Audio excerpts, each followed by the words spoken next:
सरदार वल्लभ भाई पटेल के आदर्श जीवन की एक घटना। सरदार वल्लभ भाई पटेल के जीवन से जुड़ी यह कहानी हमें आदर्श जीवन की परिभाषा समझाती है। लौह पुरुष कहलाने वाले सरदार वल्लभ भाई पटेल का जीवन आदर्शों का एक उदाहरण है, जो हर मायने में हमारे लिए प्रेरणाप्रद है। उन्हीं के जीवन से जुड़ी एक घटना आपके लिए प्रस्तुत है। लौह पुरुष श्री वल्लभ भाई पटेल पेशे से एक वकील थे और सादगीपूर्ण अपनी वकालत का कार्य करते थे। उस वक्त उनकी पत्नी उनके साथ न रहकर गांव में रहती थी। अचानक ही उनकी पत्नी की तबीयत खराब हो गई। खबर मिलते ही वल्लभ भाई गांव पहुंचे और पत्नी की सेवा में लग गए। उस वक्त वल्लभ भाई एक निर्दोष व्यक्ति का केस लड़ रहे थे, जिसे धोखे से आरोप में फंसा दिया गया था। उस वक्त उसी व्यक्ति की पेशी पड़ी।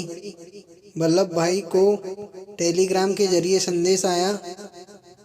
पत्नी की स्थिति ठीक नहीं थी। वल्लभ भाई विचार में थे।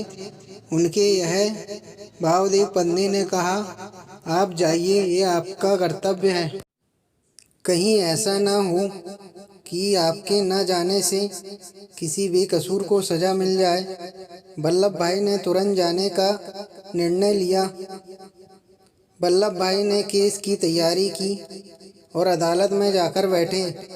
तभी उन्हें एक टेलीग्राम आया, जिसे देख उन्होंने जेब में रख लिया। सभी के मन में सवाल था, आखिर टेलीग्राम क्यों आया? क्योंकि उन दिनों तार या टेलीग्राम किसी विशेष खबर के लिए ही आया करते थे। लेकिन वल्लभ भाई पटेल ने टेलीग्राम को जेब में रख अपनी पैरवी शुरू की और अपनी दलीलों एवं सबूतों के आधार पर बेगुनाह को बचाया। सभी ने पैरवी सुनकर वल्लभ भाई की सराहना की। तभी एक ने उस टेलीग्राम के बारे में पूछा। तब वल्लभ भाई ने टेलीग्राम दिखाया, जिसमें लिखा था कि उनकी पत्नी का देहांत हो गया है। सभी स्तब्ध रह गए।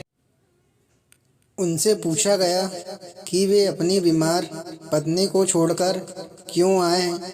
तब उन्होंने कहा कि उसी के परामर्श पर आया हूँ। वो भी जानती थी कि वकील का कर्तव्य किसी निर्दोष की रक्षा करना है और वही मेरा धर्म है। इसी कर्तव्य निष्ठा के कारण वल्लभ भाई पटेल को लौह पुरुष सरदार वल्लभ भाई पटेल कहा गया और इतिहास में उनका नाम अमर हुआ। महान बनना आसान नहीं।